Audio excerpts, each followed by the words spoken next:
Hi, hello everyone. We are with us Scott Walter, robotics expert and humanoid botangelist, as he calls himself. Lot going on, Scott, and you are keeping yourself busy. Yeah, There's a lot yeah, I happening. am. Yeah, Yeah, so Devang, to the Humanoid Hub from the Humanoid Botangelist. Um, I've been trying to keep up on the events of the past week, and I thank you for your your account to make sure I don't miss any of the news items. So it was a pretty busy week again last week. right. So Elon shared some new information, and he repeated some of what he talked about in previously on All In podcasts. That was on September 9th. And so one Okay. thing he kind of confirmed what you've been saying. They have 26 actuators per arm. And so it seems like they are they want to pursue the tendon driven approach. Yes. And Yes. so Yes. that's why they have so many actuators. Right. Now, what we have to be careful is like when he said 26 actuators per arm, I think he really meant forearm Okay. because my count would be more like 31 overall. So he's not counting for the elbow and probably not even the wrist roll because the forearm is where all the puppet strings are in there. And because you're putting the puppet strings back in the forearm, they're behind the wrist. And so you've got the wrist movement. So that means you have to get some of the wrist motors in there. It turns out you only need two of them. The last one can come right at the very end and it just rotates the whole forearm. So I don't believe it's in the count. So I'm pretty sure there's 24 just for the hand, another two then for the wrist, which gives you a total count of 26. And then you've got 27, 28, 29, 30, 31 up there Right. when you call basically the structural actuators. I think you have to kind of either way. It's a pretty big count, unless there's something that I'm missing there. That if he means like the full arm all the way up there, that means 5 actuators somehow disappeared from the hand from that form, and you could potentially do it if you have a slightly different actuation strategy, which they possibly could because the thing with puppet strings is that to go positive direction and negative direction, you need 2 puppet strings that you're pulling on it. And with the actuation strategy they have, it looks like they're using these little linear actuators. So you can't use a trick of wrapping them around a capstan or anything like that. So that means, oh, to go this way and that way, I need to have 2. So for just one finger abduction, that's 2. And then another 2, another 2, another 2. So suddenly all the abduction on my fingers, I've got 8 just for the abduction. And then I need to do the same thing for the flexion and the extension. And so the numbers add up really quickly. And then you got to get the thumb in there. And then they also have like a little crease that's kind of going on in the palm. So they talked Right. about 22 degrees of freedom, but in the end, you actually have 24 actuators, which is more. So it's like, okay, that's kind of odd that the numbers go in the opposite direction, but it's because you need 2 actuators just to go positive direction for the pretty much the same overall direction.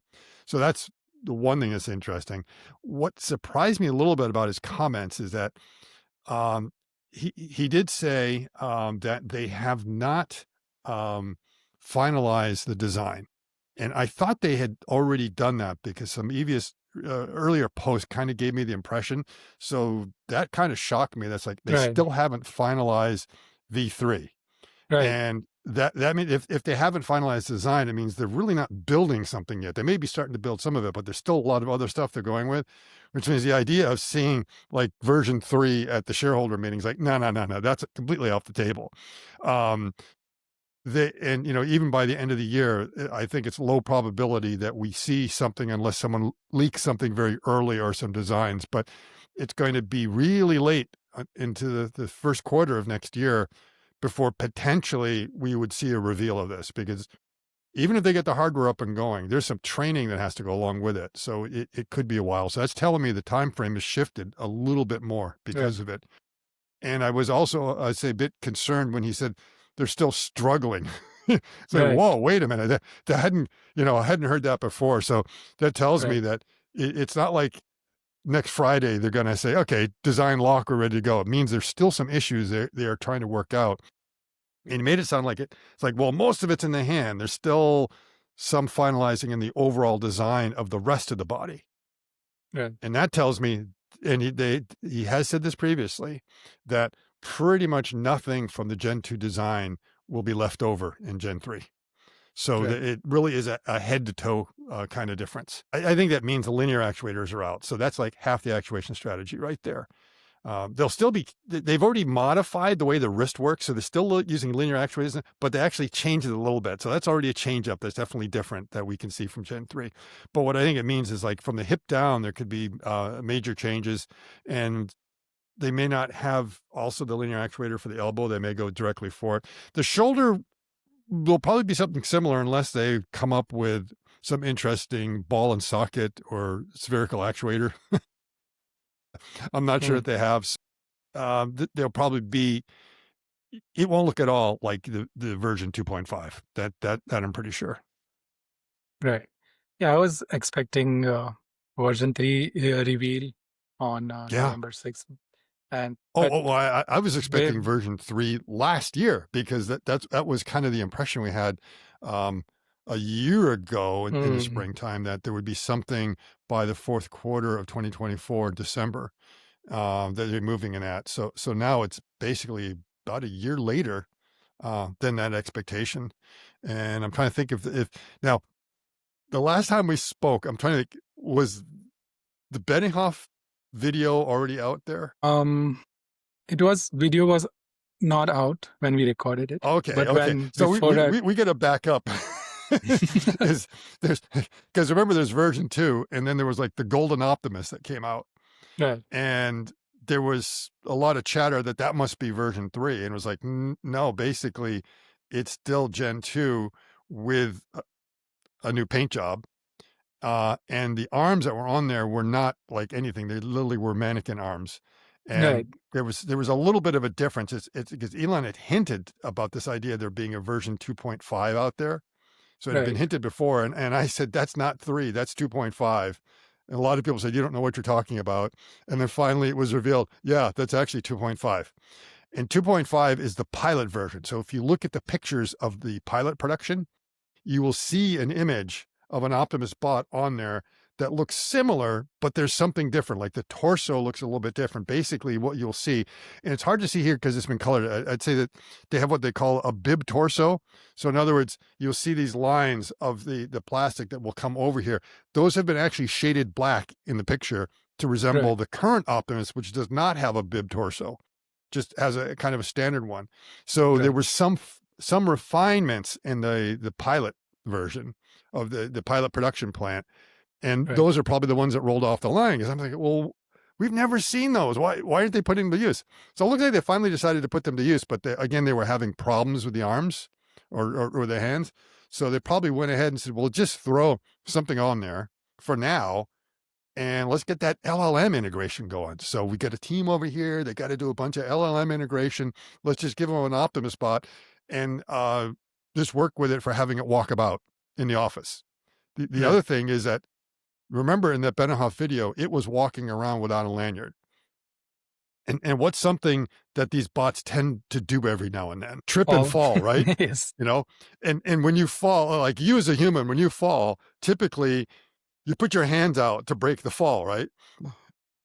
And when you do that, you break your wrist, other things. So there's a good chance that if the whole idea is like, we're doing this testing and we're going to do it without it, and if that thing happens to fall down, we've broken a forearm. And it's like, and we're right, not doing manipulation Real tasks. So time why are here, we putting the whole but I thing can on take you there? to. Now, as we're seeing, let's there's a go. bit of lag in the LLM integration, and that's Hmm. because it's a work in Awesome. progress. Let's head to the kitchen. So we could definitely see a lot, if you zoom in really close in the upper shoulders, you'll begin to see that, yeah, now they kind of painted part of it black and then the rest of it, because that used to be all white. And it was probably injection molded or 3D printed.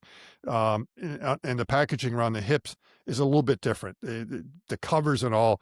And it looks like they may have also played around a little bit with the angles of the abductors a little bit to maybe tighten it up.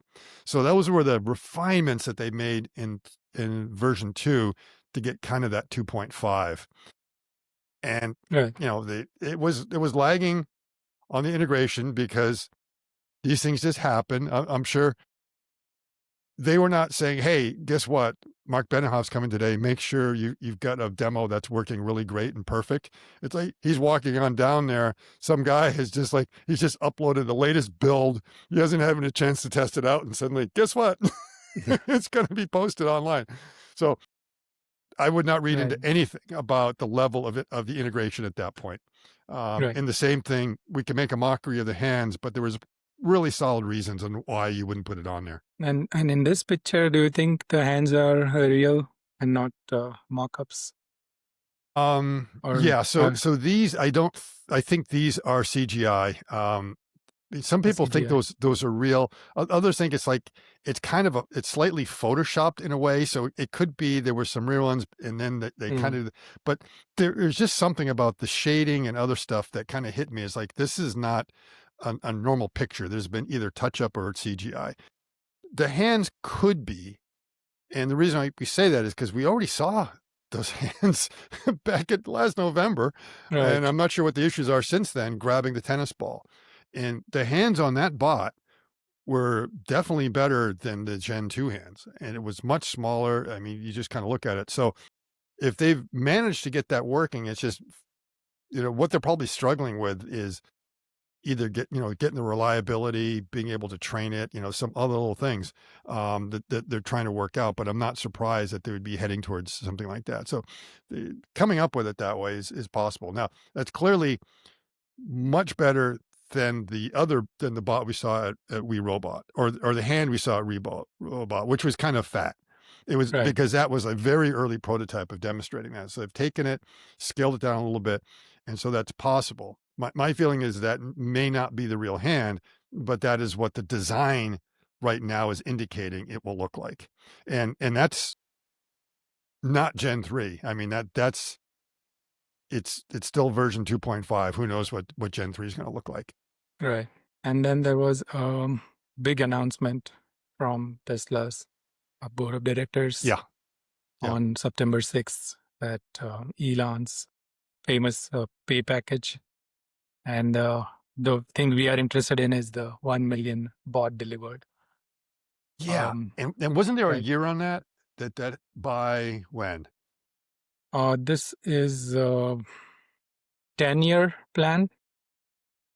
10-year plan. So in other words, by 2035 have delivered 1 million bots. 10-year plan, and I would think delivering 1 million bots by 2035 should be very easy. Remember, that's cumulative. That's not Right. per year. That means if they can produce 100,000 a year and deliver them in some way, you get 10 years and you hit 1 million. It's not Right. that hard. It's also, it was sort of indicated the expectation is that they could hit 1 million bots per year by 2030. So I see that as something that is pretty easy. Now, all the other things, active FSD, all that stuff, a lot of that is like all these robotaxi challenges kind of stuff and chasing the Right. nines and everything else. So, that may be an easy tranche or that may be difficult, but it seems like the Optimus tranche, man, it's like go for 10 million guys. Come on. If you're talking about 2035, Right. pretty sure it'll be able to hit it by then. Yeah, I thought, the board wanted to keep the non-financials on like as a easy targets, and then financials come later. So maybe they Okay. So, but yeah, let's play a little game. Okay. So 1 million bots, hopefully, if we've delivered 1 million bots, we're talking about bots that are worth delivering. And the question is, what do we mean by delivering? Does that mean robot as a service that we're actually getting out there and using it that way? Or does it literally mean selling them? And so if you're selling them, that's like a one-time thing. And right. assuming if you're selling them, it might be because of the demand, you could probably sell them for $100,000 or more with the Right. expectation that the production would be less. I don't know what the pressure is going to be to say, you've got no choice but to sell them for 50 grand. Hmm. We've talked about it before. And if you look at a lot of other people's models, you could easily with robot as a service, do this for $100,000 a year. Wow. So, right. So if you have 1 million of them out there, and assuming they're still active and that people are still using them, that means if you've got 1,000 of them out there, or let's Right. say you're charging $1,000 a year for them and you've got 1 million, that's $1 billion right there. If you're charging $100,000, that's $100 billion if I've done my math right. Is that right? So, Yes. so it's like, wow, I guess that's a pretty good income stream with only Mhm. 1 million bots doing robot as a service that way. And realizing that a lot of those bots, you're amortizing a production cost, 30,000, 50,000. And if you're getting, a couple years use, now I don't think you'll get 10 years of use out of these bots. It just, Right. that's, you might get 3 to 5. And part of it is we don't know how robust these things are. And in 3 to 5 years, the bots are going to be so much better anyway. Everyone's going to want the latest model. And if you're doing Mhm. robot as a service, you're going to swap them out right away because you're not going to want to have your techs wasting their time with some old clunker. Mm. And it's like, get the new one in there. I guess it's not clunker, it's clanker, right? It's some old Clanker. clanker. Clunker is a car. I'll beat the clanker out, but Yep. Yeah. Yeah. And so, I mean, think it's a about it curse is if word. by 2035, if they have just a minimum of 1 million bots that they're keeping active. So that meant maybe they've already produced a couple million. It's just that a lot of them have worn out. But if they're able to keep 1 million active out there, that's 100 billion probably in revenue per year easily. Right. And that's almost all profit in a way. It's, Mm. let's not say profit. It's pretty high margins on that, probably greater than Right. 50%. Yeah. Even FSD, the early adopters paid very high upfront, Yeah. Yeah. like Yeah. Now, 14,000 up to 14,000, and okay. now But it's $99 a month. right, right. Now the thing is whether there's going to be also competition in 2035 of a lot of other bots. So it's really easy to say, yeah, these bots from today's point of view are Right. worth 100 grand or more if they can do a lot of the same tasks. And right now there's so many tasks out there they can't do. Like someone today just gave me a list of all these construction tasks. I'm like, yeah, I don't think they're doing that because a lot of these construction tasks are just absolutely brutal on the body. Like just think of what a jackhammer does. And Right. we know these bots do not like shock and vibrations. I just one of them have to. It's like no, no, no, no. It's not going to be able to kind of do that. So it's going to be like a lot of these other jobs. However, there are plenty of factory jobs that are not as brutal as that we could see going in that easily some guy would be willing to pay $100,000 to have that bot. And the only reason he would demand less than that is because there's another company over there that is able to provide the same thing and they're willing to give it to you for 80,000. So that would be the only thing coming down.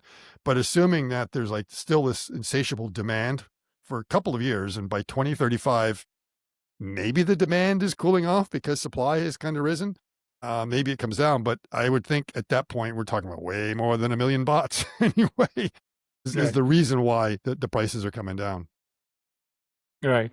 And Tesla has so many use cases internally at service centers or showrooms, even Yeah, yeah. kitchens they have in the Yeah. factories or Yeah, exactly. Even in their own factory, the idea is that if you're able to get Optimus up and going, suddenly your margins increase because the cost of labor is almost right. vanishes at that point. But those won't And count again, as for delivered, right? Tesla, it's a lot more because depending upon what your business is, if I've got a restaurant that's only open in the evening, that means I've got one shift and maybe I'm closed on Monday. So it's 6 days a week, 8 hours. And that's not, I'm not paying that much for, let's say, one individual to do that. But if I'm a Right. 24-hour operation, suddenly, wow, I've got to hire 3 people to make it through the day. And I can't hire the same people in the weekends. That's why we talk about being a 4-shift model. And you work out the numbers, and even if you pay them really low wages, you're still like $210,000 a year. And that's not Right. including all the other benefits and costs that might be on top of it.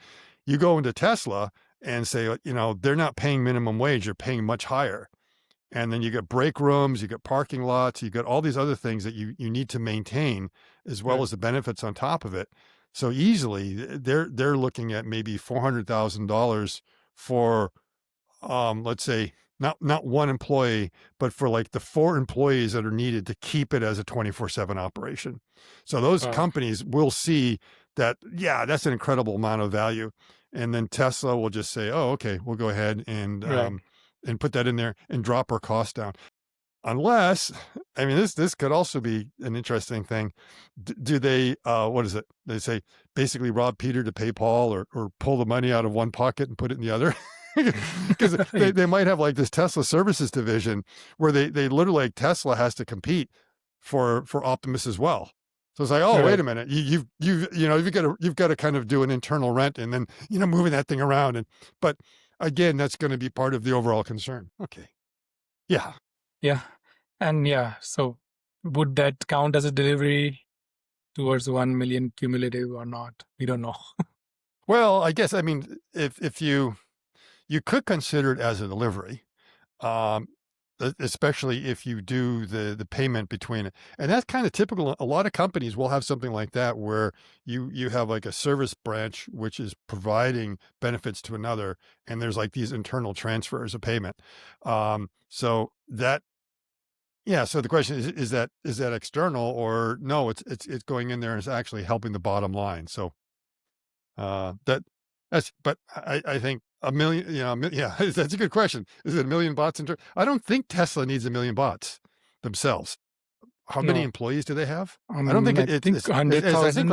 like UPS and FedEx, and those are like some of the highest, and I think they have like around 500,000, something like that, the number of employees they have total. And so I think Tesla might I be in think the order of 100,000 around Tesla. 100,000, yeah, Yeah. something like that. Now, the thing is, you think, oh, that's 100,000. Remember, a lot of them are engineers that are not going to be replaced by Optimus, maybe by AI, but not by Optimus. Mhm. But assuming they hang around, so who are the ones that you can replace? Well, it's going to be the people working in the factories, and let's just say 80,000 work in the factories, and 20,000 are just administrative.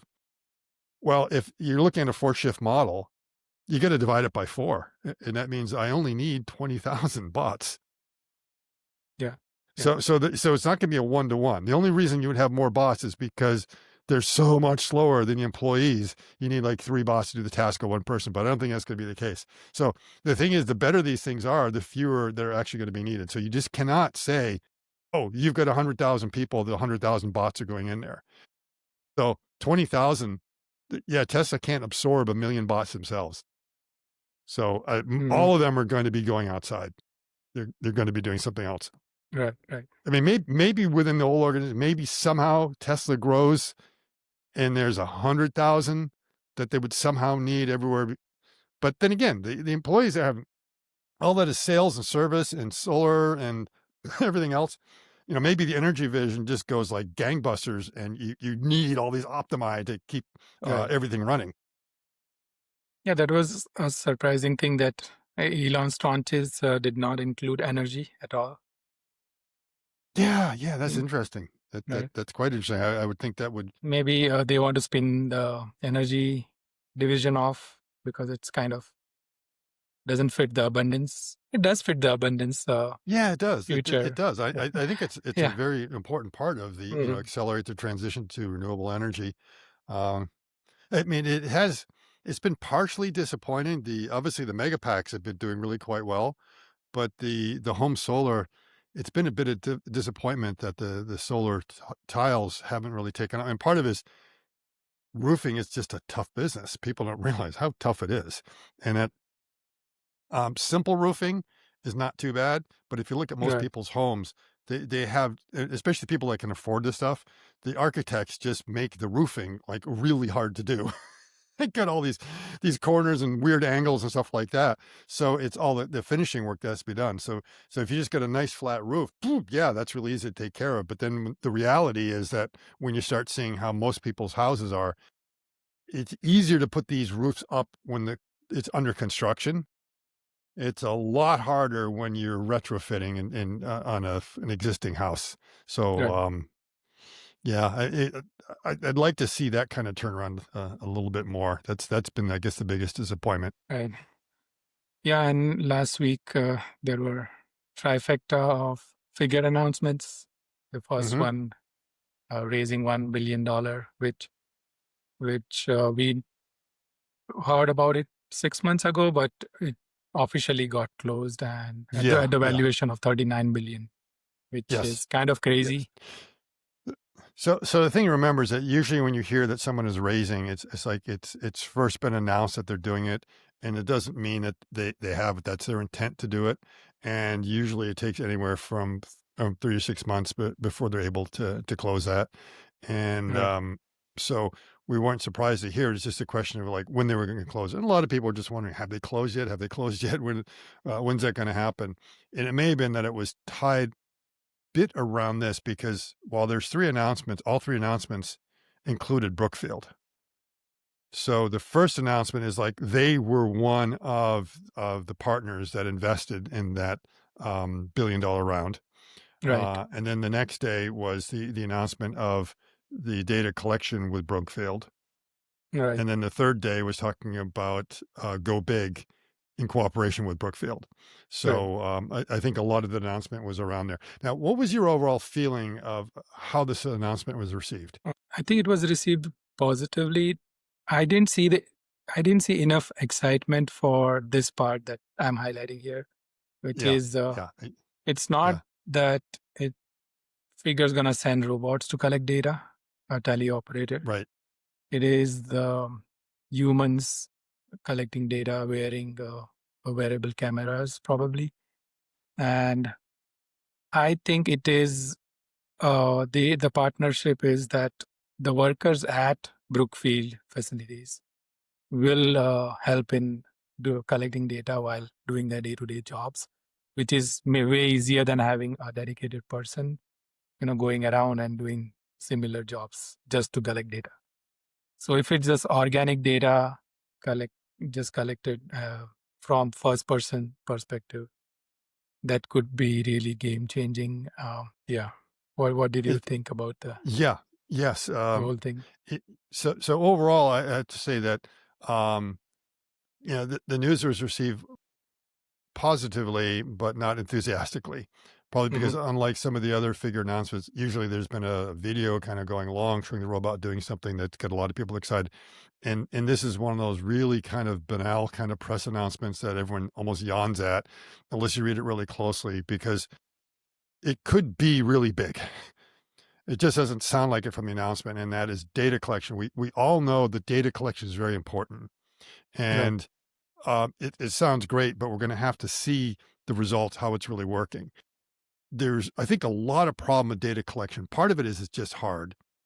And second is it's trying to figure out how do you sort of structure it in a way that it's not just so chaotic that you've got people kind of doing the same task again and again, maybe different people. And from that, you get enough training data, you get enough of the diversity in it, but you also get enough kind of specialization in a particular area.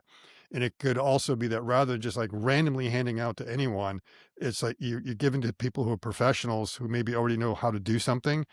And at the same time, this You let becomes me know. part of their job and that they're going to be learning the proper way to do the data collection. So it could help the quality of the data because I think that's a problem with a lot of telerobotic data is probably very, very low quality for many reasons. Part of it is that the telerobot kits are just so hard to use that they're slowing the operators down. They're preventing the operators from actually be efficient. And that means the robot is learning to be inefficient. Um, Doing it first person will be interesting. How they get it from that in the robot, that's the exciting part. And when we see that, then I think everyone will be really enthusiastic. But until Right. then, it's just like, man, it's like, yeah, but I saw 3 other press announcements about people going out there and doing data collection and then some other startup doing it. So it's just like, Right. it's like, nothing special about this announcement. Right. And I've seen people, robotics experts, saying this may not be the truly unified model that's learning directly from the data. It might be that they might have to extract the motions. There is some other algorithm that extracts the motions and that labels the data for the imitation learning downstream. But yeah, it could be like for the self-driving also, Tesla initially had labelers, but Yes. then their end-to-end system got robust enough uh, due to those labels that they didn't have to do labeling anymore. So that Yes, this might be heading towards that right. And end-to-end learning. and and the other thing to remember is that with full self driving, or even without full self driving, I mean, just the data collection, people were basically doing the same task. They were just driving around town. Right, And so that meant you get a lot of data, a lot of it good quality data, kind of all doing the same thing, driving. And now right, when you start getting this, it's like, oh, we're doing this. I mean, we're doing so many different tasks. It's like, wait a minute, we need to have a lot of tasks of loading and unloading washing machines, just washing machines. And it had to be different types of washing machines with different color and, in different places with different lighting conditions and two stack or side by side and like all this other stuff. We got to collect all that.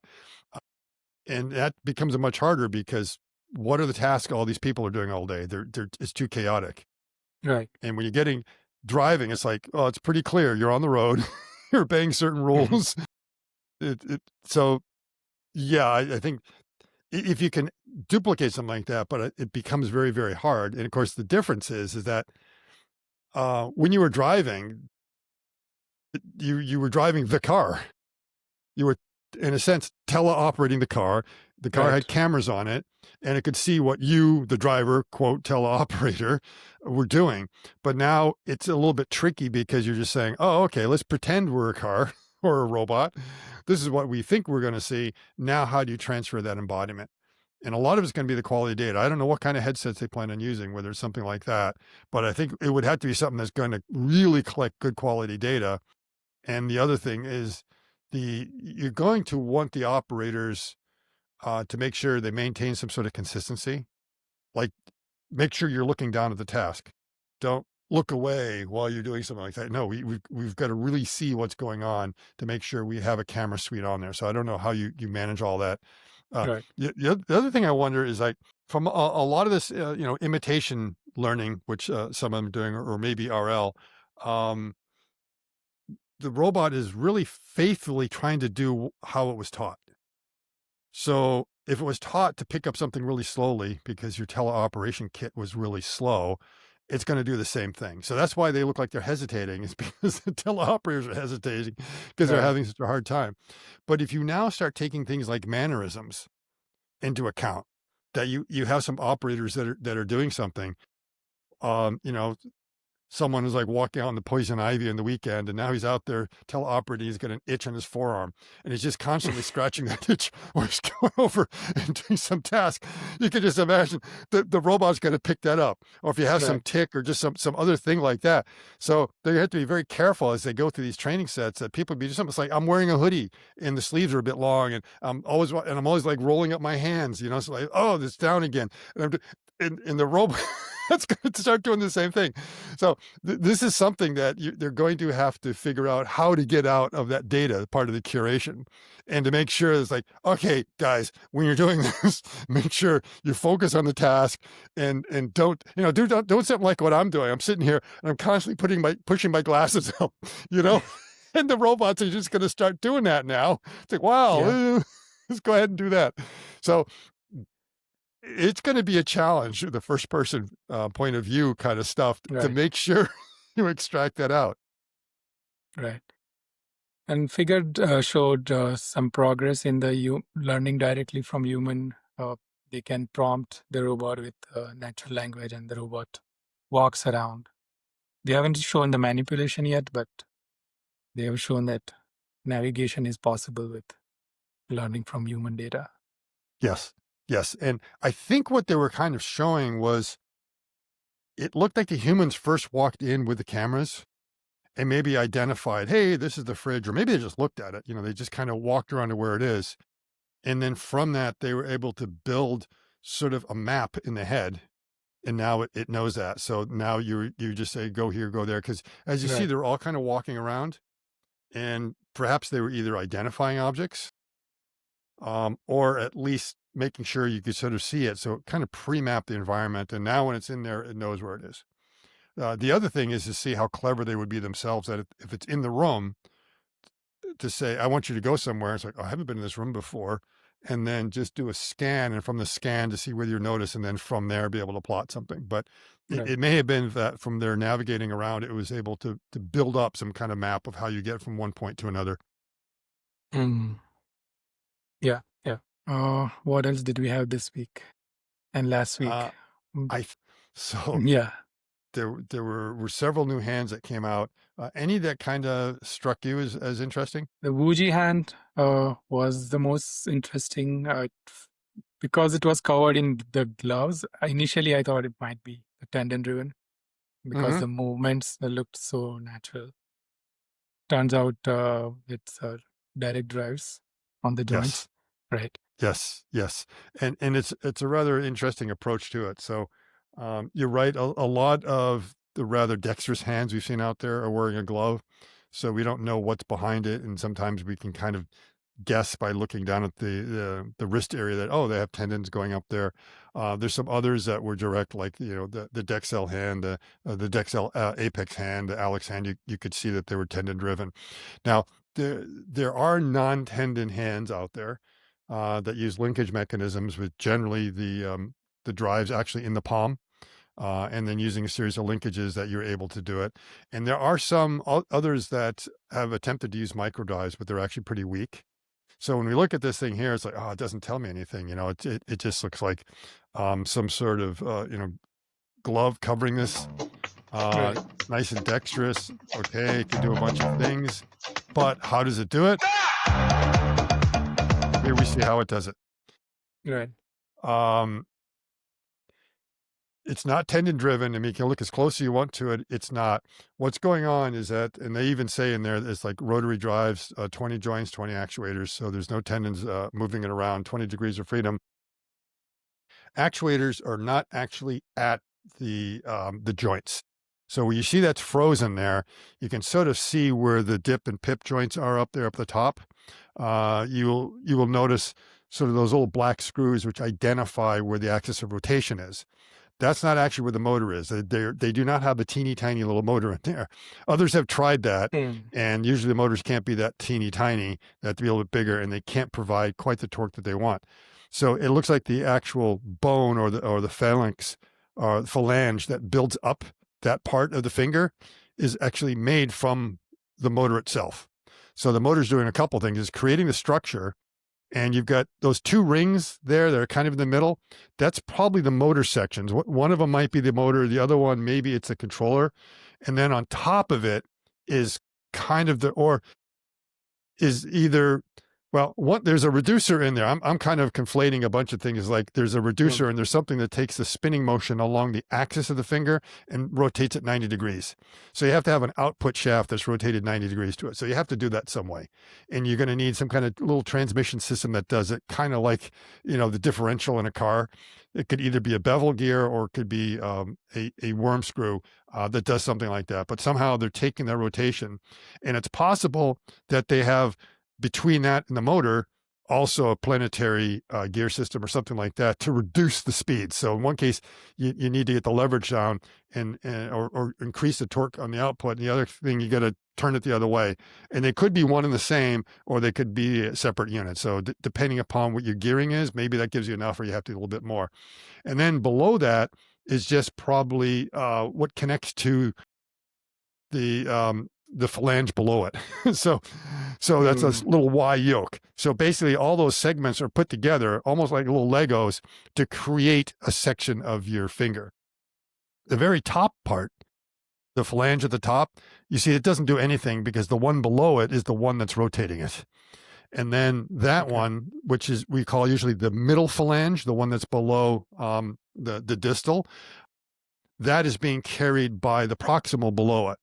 Now, the proximal below it actually has two motors in there, one on the top and one on the bottom.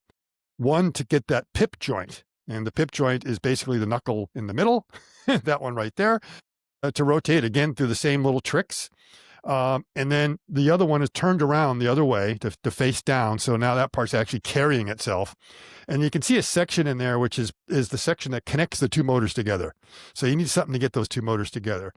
And This now yellow part here. right. Now, what's rather interesting is you've got a choice down at what is the MCP joint, basically the knuckle at the base of your palm. You have 2 degrees of freedom there. You've got your flexion, like for clenching, and then also for the splaying. So you've got 2 degrees of freedom there, unlike the other 2 joints. And you had to make a decision of which comes first. And usually from the sense of going from the bottom up, abduction comes first, and then you have flexion, and then basically flexion, flexion. In this case, you'll notice it's pointing out in the other direction. And so it's 90 degrees to the other. And it's like, why did they do that? Couldn't they have just continued the same thing going on down there? You do abduction, and underneath that is the flexion. And then they have to have kind of a complicated linkage mechanism, because it's really tricky to get both those axes to kind of line up and get them to move and to power it. So they actually have a 4-bar linkage that's hidden behind there that goes into motors that are actually in the palm. And when you look at the spec sheet for this, you'll find out that the motors at the pips, or the IP joints, are like 0.3 Newton meters. But at the MCJ joint, which basically the flexion of the MC joint, it's 1 Newton meter. So it's like over 3 times more powerful than that. And that would make sense, because this has a grip strength that it can lift up total 20 kilograms. And that means most of your load is actually on the proximal phalange, right? So if I'm holding something, I'm holding it with this part of my finger, not necessarily this one or that one. It's right there, which means I need the greatest torque right here. So the reason they switched it around and said flexion first is like, flexion is way more important than abduction. Abduction is just so my fingers do this. The flexion is where I get my grip strength from. And I need a big motor there. So if I have that wimpy motor that's up on my fingertip and the finger to do that, and I have this huge motor to do the abduction, well, great. I mean, that gives me absolutely nothing for grip strength. I need that grip strength. So put those big motors there. So that's kind of why they reverse that around. The other thing is, you'll notice is that all the fingers are the same length. So because it's like this Lego block approach, it's really hard to make them different lengths. They may eventually figure out how we can make these a little bit smaller, but for now they're the same length. And you'll notice the arch isn't quite right, that the middle finger, if you look at my middle finger, it's sticking up taller. Mm-hmm. Their index finger is sticking up taller, and it's a bit of a mystery. So, well, wait a minute, all I have to do is shift it down. Why aren't they just shifting a little bit lower and you'd be able to get it? And my suspicion is, you see where the thumb is? Mm-hmm. You see the CMC joint that's down there? Well, where it's placed and where the index finger is there's that big motor for the flexion that's going on in there. And that motor is probably so long that was like, they couldn't shift the index finger down anymore. Now, the way they could do it is actually drop the CMC joint or the thumb down a little bit lower, which I would almost argue they could do that to have the thumb better, but then it might be that they have to make the thumb sections a little bit longer to be able to do that. So I think that's why the index finger is a little bit higher than it should be. But otherwise, it's a very interesting, because no one's done it quite that way yet. It's a different approach. 600 grams. Everything is in there. The palm is really thin as a result. I mean, there's like nothing. There's looks like 4 motors, and maybe 5. I think there's also going to be something there for the thumb to be able to do its CMC 1 movement. But it's not like a lot of the other hands that we've seen where the palm gets really thick. This one, when you look at it side on, is pretty good. The other thing that's very good is that their thumb basically can almost get out of the way, and you can have a very flat palm, whereas a lot of others, the thumb joint is sticking out too much. You really cannot get it to become very very flat. So overall, pretty interesting. Yeah. What did you think? I thought, I thought 600 grams for the whole hand without having any motors down on the forearms is very efficient. Yeah. Now, one thing that I think is interesting, going back to our discussion of teleoperation, if you look at the range of motions they have in the pip joints, they can curl the fingers up for sure, more than we can. So they actually have more range of motion than we do. I'm not sure if they get the Fibonacci sequence quite right on the lengths of the phalanges and whether they can actually curl close all the way. Because you'll notice when it's grabbing the pen, there was one of them there where it's grabbing the pen, the tips seem to be dug in, or there, even that one and the one previous, you will see that the fingertips are very low in the palm. And it's almost like it's not grabbing the pen correctly. It's grabbing it down here, which means it's not curling all the way. You should be able to curl your finger up all the way that there's absolutely no air in there. And as you can see, it's kind of grabbing it like that. And I'm always like, why is that the problem? Because they have the range of motion. But you'll notice all the stuff they keep on saying 1x teleoperation. So that grip for the pen is not very good. That's not how I would grip the pen. That's not how you would grip the pen. It's gripping it kind of like that. That's because the teleoperator is wearing a glove, and that Right. data glove is trying to receive it. So basically, it's reflecting what the operator is doing. The operator probably can't get his fingers because either the glove is too bulky, or maybe he has closed it, but the glove is not giving the right data output. Some of these grasps, I think, are more of a problem of the teleoperation. And again, it kind of goes back to everyone's teleoperation is really bad. It gets you some data, but it's not really giving quality data. And the hands have been the hardest part. Really being able to get good quality hand data is very hard because the data gloves, yeah, you get something, but they just don't get that nuance. You can get a camera, but depending on where that camera is, it's not seeing enough angles there to really determine what my hand is really doing. So I think that's really why the grip is not correct. It's not Right. because the hand can't do it, it's because they can't teach the hand to do it. Yeah. There was. Did you see the foundation video? I saw a little bit, yes. Yeah. So we've seen. I don't think we've seen this the Phantom robot walking before. Right. This is probably the first time we see locomotion from it. Yes, I think so. I think so. So Right. that is the first time, and again, the famous kick test that everyone has to go through. Um, yeah, Did you hope to see a notice little bit more. So anything? that's just a glimpse, right? I think they'll be showing us probably more soon. And Did do you you see it think in person? I saw it in person, but not any demo. Okay. Yeah, but do you think the entire robot is cycloidal actuators or just the arms? I don't know. I mean, that's Right. that's definitely one of the first questions I would ask them. But it seemed that they're big proponents on that. And if we go back maybe 2 or 3 weeks ago, there was a robot in China where they claimed it was all cycloidal and it was like the first cycloidal walking bot. So maybe this is the second cycloidal walking bot. Now, Right. for those who may not know, is that I threw out the term kind of reducer a little bit earlier. At some point, you got to take the rapid spinning motion of your motors and slow it down for a couple reasons. You don't want it spinning at like several thousand RPM on your elbow. It's like, phew, it'd be Right. like the flash. And the other is the motors themselves cannot produce enough torque. The only way to get the torque that you need is you have to put it through a transmission system that reduces that to a slower rate of rotation, but much higher torque. And that means a gearbox of some sort. And there's so many different types of gearboxes. The most common one, throughout history was the planetary gears. And it's used in some systems, but frowned upon in others because either it's kind of bulky and it's basically backlash, and there's other reasons that people like say, okay, that's not the way to do it. So another approach has been to use the harmonic drives, which do not have backlash and are pretty compact, but rather expensive and difficult to build, and also are subject to shock and vibration. So like you break a tooth on it, but still there's something that has to reduce that. And the other approach is to use cycloidal, which if you go online and look up harmonic drive and go online and look at cycloidal drive, both of them are like just absolutely bonkers crazy. The planetary gear system, you look at it like, oh yeah, that makes sense. I can understand that. And you look at the Right. harmonic drive and you go, huh? What? Really? With this flexi spline and the strain gauge is going through that's making the wave and how it all works. You're like, man, really? Who is crazy enough to think something like that would work? And then what was even crazier is then when someone comes up with the idea of the cycloidal and you're looking at that and it's like, huh? Really?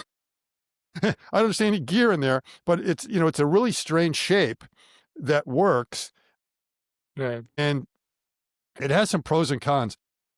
The con is if you ever try to make a cycloidal out of 3D printing, they will break in no time because it really needs to be made from hardened steel. And you've got to get the shape just right. Otherwise, there'll be deformations and everything else.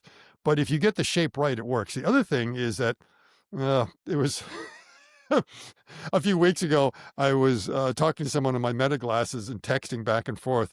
And I said Mm. something about cycloidal drives. And Meta, you know, speech to text did not say cycloidal. It said psycholoidal, psychotic. It's like psycho. And I just kind of laugh because they are kind of crazy. And the other thing is they're eccentric. So they literally are kind of a little bit, Right. cycle that so it's this the fact that you're rotating out of the center, and it's resulting Mm. in an eccentric motion, and the result of that is just like when you have the spin cycle in your laundry, an Mm. unbalanced load, everything goes moving around. You basically get an unbalanced load that's moving around like this. So what you have to then do is make like a two-stage cycloidal. We have a second one underneath it that's eccentric in the opposite direction. And so the two loads basically counterbalance themselves, and that's how you can get around it. But what it means is, it's a little bit more mass, a little bit more complicated. However, in general, they can be fairly easy to build. Compared to like grinding machines or harmonic drives. So the tech needed for it is some ways a little bit simpler than others, but there's still some issues that not everyone is a believer in it. But Sankit Mm. is, and he's not the only one. There's a couple others that really think that cycloidals will be the future of these reducers that you see in a lot of humanoid bots, because they can stand up. At first, they have no backlash, which is a good thing, but they also stand up to shock and vibration a lot better. Right. Right. So this is what the harmonic looks like.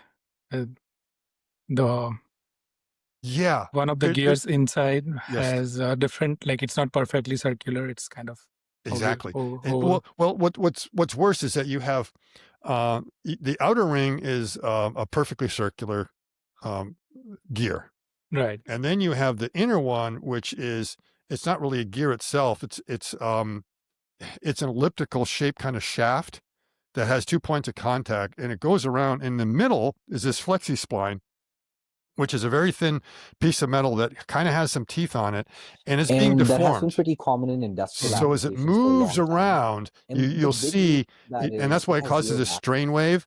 So that thing flexes as it goes around. And that's kind of the problem with harmonic drives, is that you have a piece of metal which is constantly being deformed.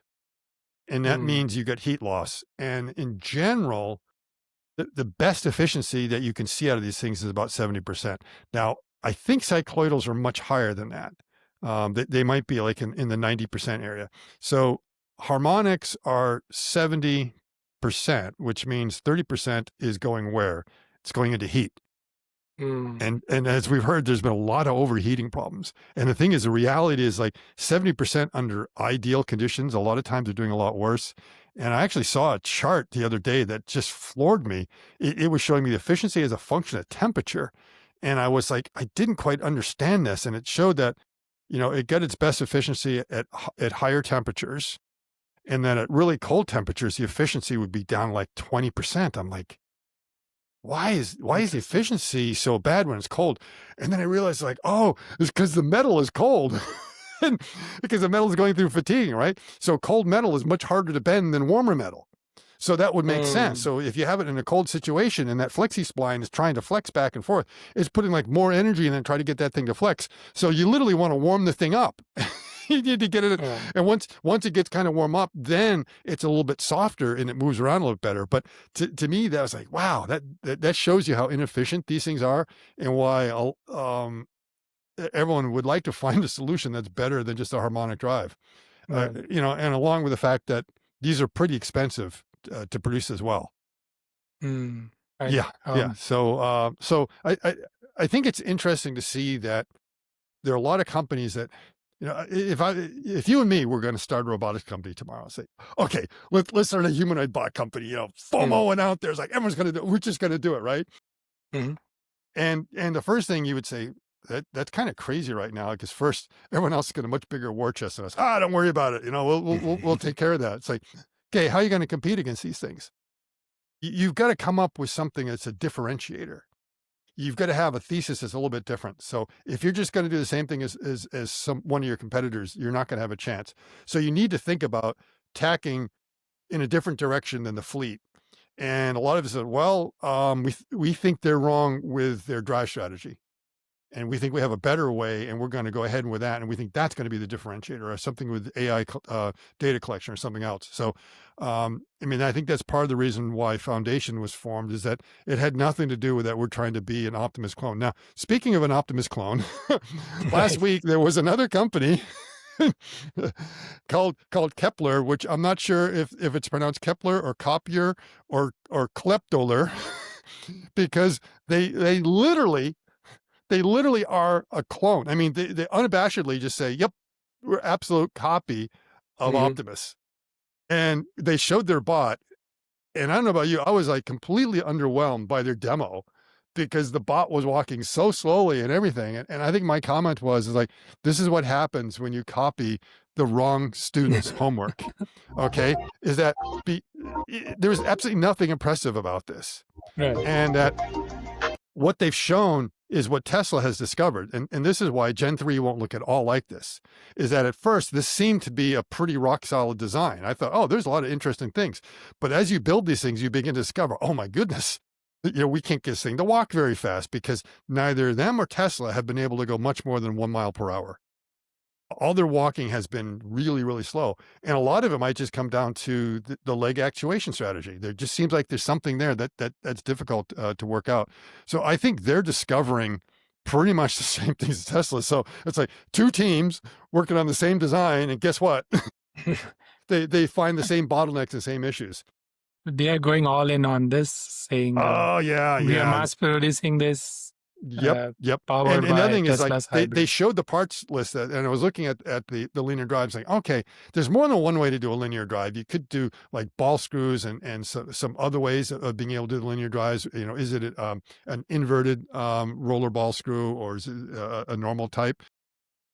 When I looked at the parts list that was out there, it was like, oh, they revealed that you could actually see the roller screw and the nut and everything is on there. So it's like, yeah, it looks like they copied. They may even have the same supplier, as far as I know, for the linear drives, Right, because right, Tesla is not building the linear drives themselves. They are sourcing them, so there's a good chance that whoever Tesla has been buying from is also selling to the competitors like Kepler, and then discovering the same issue that it's like, yeah, they're expensive and we're having a lot of difficulty. So yeah. Talking about Tesla, yeah. there So was again, if you're going to start a humanoid bot company, make sure you bring something new to the table. yeah, yeah, And yeah. I thought this was interesting. The cable Optimus mhm. keeps working while it is attached to a Yeah. charger. That makes sense. I mean, everyone's talking about Mm, that in the comments. It's like, well, if you're standing in place, why can't you just plug in? And it's like, yeah, right. you can. The You only can just reason you may not want to have a cable is that if it's more than just about standing in place, it's like, yeah, I'm kind of in the same area, but I'm walking around. So imagine if Optimus had to go over and pick up something off the shelf and come back. That was kind of part of his job. He's going to trip over the cable. The cable's going. So now in that case, you're going to want to hang it or do something else. So if you are really stationary and when you notice what's going on the popcorn machine, I don't think he ever walks. Every picture I've sort of seen, still just kind of standing there and doing the same thing again and again, because that's right. how the teleoperation is pretty much working. But if you need to have some sort of movement, the cabling could be a distraction. Do you think Optimus can plug plug the charger to itself, because it says it has like a rear camera as well? But what about the shoulder Let's movements? Can see. it do the I'm trying to think. It's like that's like the one part of my back that I have so hard time scratching when it itches. But then again, you know, Optimus doesn't have the same kind of, uh, I think it has a better range of motion in its shoulder than I do. So it's possible it would be able to do it. It just comes down to is like how difficult is it actually to insert that in. Now, certainly Mhm. Optimus is able to plug itself in over the wall. We've already seen a demonstration that it backs up and drops right on down, is able to do it. And we know agility is able to do it. We've seen that. So going into a normal charging station, plugging itself in, I don't know. But then again, if you have two Optimi, one of them can plug in the other. Right, right. Yeah. I- that's all I had at the docket. Did you have anything else Well, no, I think that that was covered. I mean, interesting? Yeah. there's so many things we'd be on here for hours Yeah. if we go everything. But so the main thing is what were the more interesting topics that came up that people were discussing about, and then at the same time, maybe not necessarily give the same attention to the same topic everyone's talking about, and, True. but give some other things that come in. So Yeah. yeah, Yeah. interesting. Interesting. Yes. Yeah. Thanks. Thank you so much, Scott. It's always Yeah, pleasure having you. yeah, same here. Thanks for having me on. Bye.